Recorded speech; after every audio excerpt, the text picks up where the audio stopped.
human capital to drive our economy and to drive our progress. How do we do it? Number one, we made a conscious decision this year that we are going to invest more in sharpening that human capital by investing more in education. It is the reason why our budget this year on education went to 630 billion, the highest in the history of Kenya. Because that human capital cannot become what it is unless it is sharpened using training, education, knowledge acquisition. It is the reason why we have hired 56,000 teachers. It is the reason why we have changed our funding model so that we make sure that it delivers much more accurately on the aspirations that we are looking for, on the skills that we are looking for. But we must be intentional about, as we invest in education and training of our human capital, we must be intentional on when they leave school and college and university, we must also be intentional on job creation. And for the first time, that is what we have done. We have been intentional. That is why we have the housing fund, so that we can generate 1 million jobs using our housing plan, number one. Number two, that is why we are intentional about digital jobs. You heard the earlier presentations here. We intend to create another 1 million jobs in the digital space.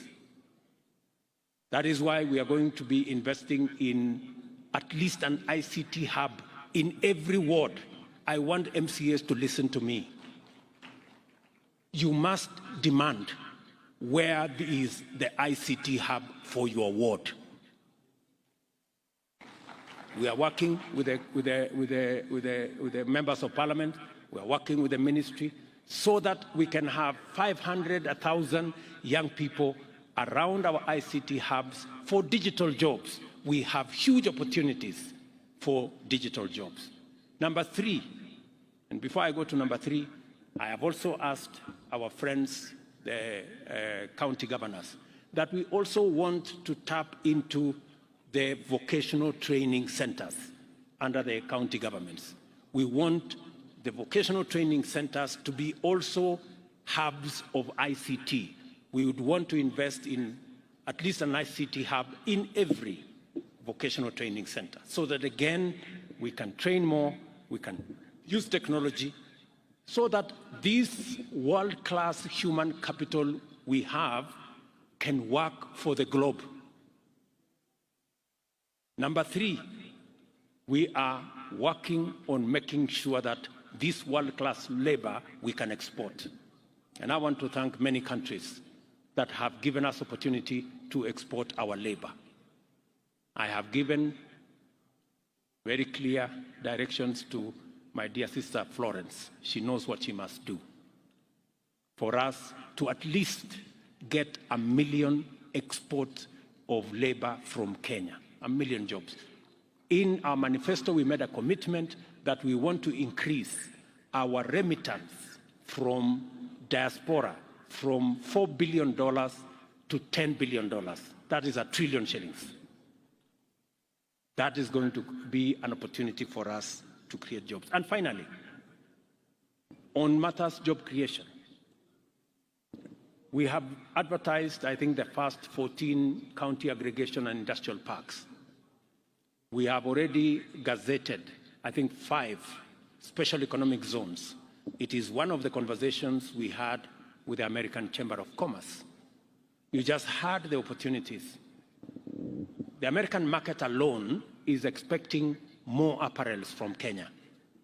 That is why we are establishing a special economic zone in Busia, in Eldoret here, in Naivasha, in Dongokundu, in Sagana, in Del Monte, down there, and we are looking for additional land so that we can increase the scope of our exports into the globe. We have huge markets waiting for our products out there.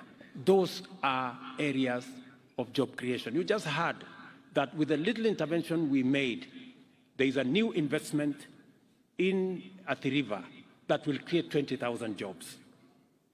These are opportunities, and I really want to have a conversation with the county governments so that they too can take up and pick up these opportunities and drive them. I wanted to say this. We must be intentional. We must be deliberate about creating opportunities for Kenyans to work so that we can improve their incomes and we can drive our progress. Number three, partnership. My friends, governors, I'm really asking you to work with the national government. In this national administration, you have a partner and a friend.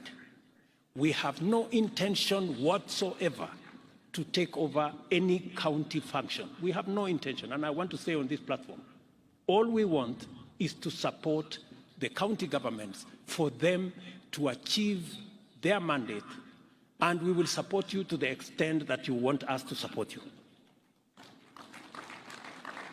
Yeah? Because we do not want to take over any function. We want to help, because the success of every county is the success of Kenya.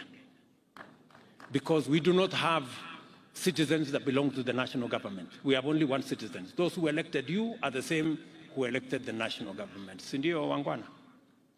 So hapo ndio mimi niko. So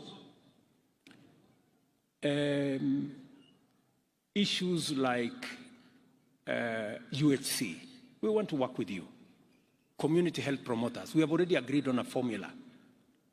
We will co-fund the 100,000 community health promoters. We are going to equip them as national government.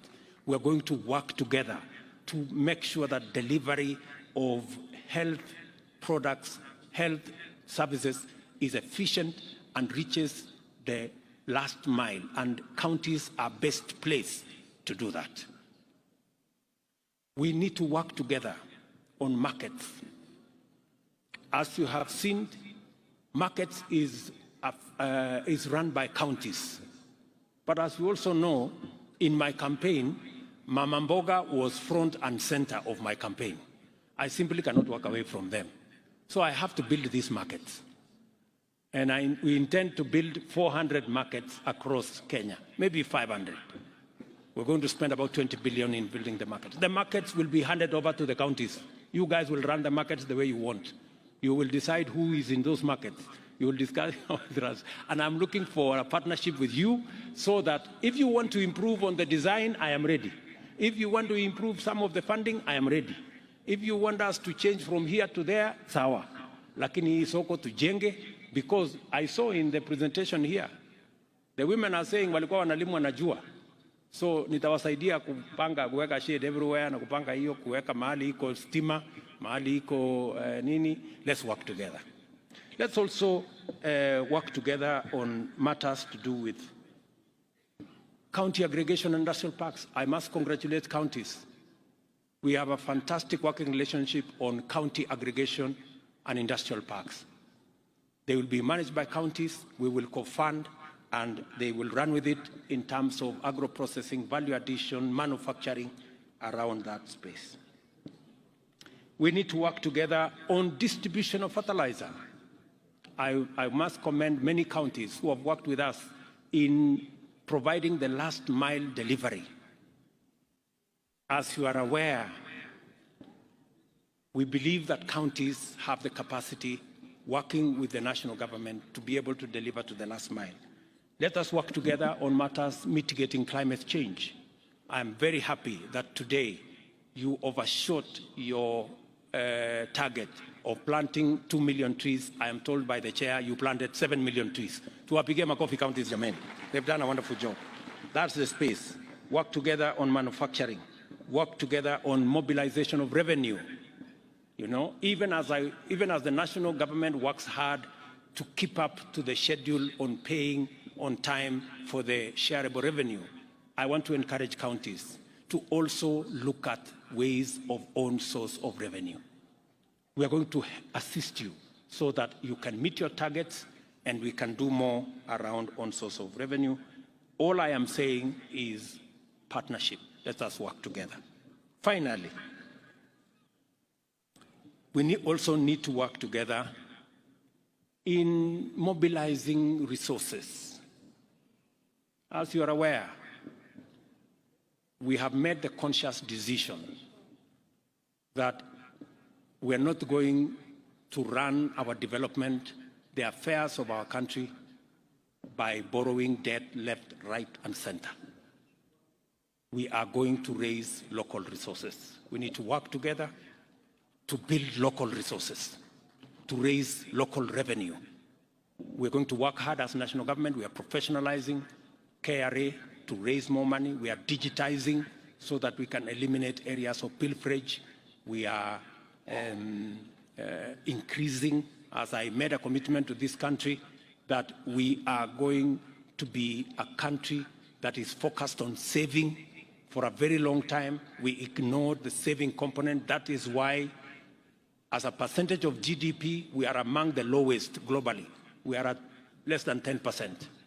Other countries are all the way to 50%. So we're going to do more with our NSSF. We are going to do more with savings so that we can save and be able to fund our own development using our savings. I want to encourage counties to work with us in that space. Let me finally, after saying that on source of revenue and doing everything that we are going to do, the fifth thing I want us to talk about, finally, to agree on, is on the subject I already mentioned of corruption. Good people, it is not going to be business as usual. I want to say this with clarity. It is not going to be business as usual. It cannot be the case that we lose revenue, that we cannot deliver public service because a few people decided to go away with public money. It's not going to happen. It's not going to be business as usual. We will do whatever it takes. Whoever it is, whatever office you occupy, whatever friends you have, it will not be business as usual. I want to say that with clarity because I know in here we have very senior officials of both county and national government, so that when whatever happens, happens, let nobody say, I wasn't given notice. Everybody has notice. Those are the 5 things I wanted us to agree on. Let me finally say that on the subject of debt, I have made myself very clear. We are going to do more saving. We are going to raise local revenue. We are going to raise own source of revenue in counties. And we are going to stop corruption so that we have the money to run our show. I said also that we are not going to be importing things left, right, or center. That's why in this year's budget, cement, steel, furniture, fish, we are going to build local capacities for those. We are not going to be importing. And as I have said, it cannot be the case that every other time we think, we are thinking of how to import more. Let me finally say, as I said, we are not going to subsidize consumption. We are going to promote and we are going to invest in production. That's what we're going to do.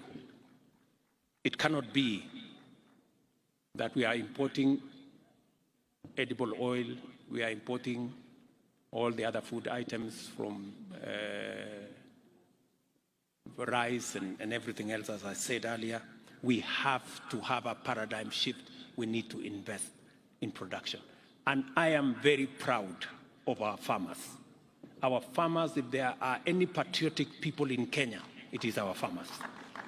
Just with the reduction of fertilizer from 6,000 something to 2,500, they have done an extra 200,000 acres of crop. If you see in Kenya, everywhere, our farmers are doing a phenomenal job in producing food for us as a country.